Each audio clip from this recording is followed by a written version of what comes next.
So we're going to look at bars 6 to the beginning of bar 9 of Minstrel's song.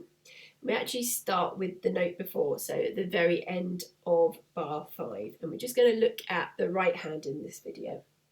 So pop your thumb on G. Now here's my middle C here, so it's not that G but this one up here. Second finger goes next door, and I'm using fourth finger. You could use third finger, but I'm using fourth finger here. So on the C, so I've got my thumb on G, second finger on F, miss 2 strings, and fourth finger on C. So I'm just going to play you what this is going to sound like.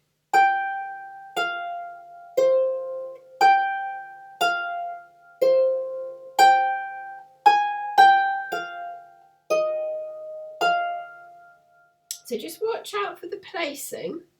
We're going to play the thumb. So remember, you've got your thumb on G, second finger on F, miss 2 strings, fourth finger on C.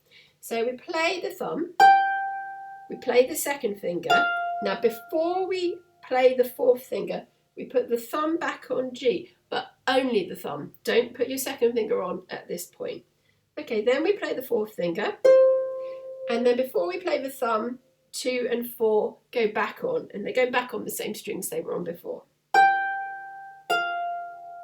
Okay, so I'll play you from the end of bar 5 again.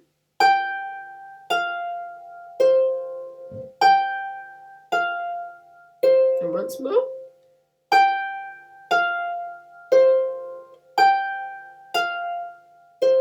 Okay, and then this next little bit, second finger on the G, thumb next door on the A flat.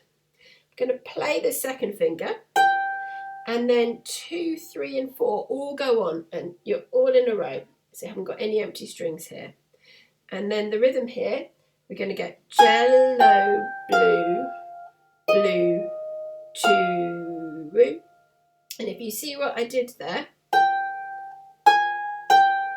before I played the fourth finger, my thumb went onto the F, then you play the fourth finger, and then you play the F. So if we do that whole section from the end of bar 5, it's going to sound like this.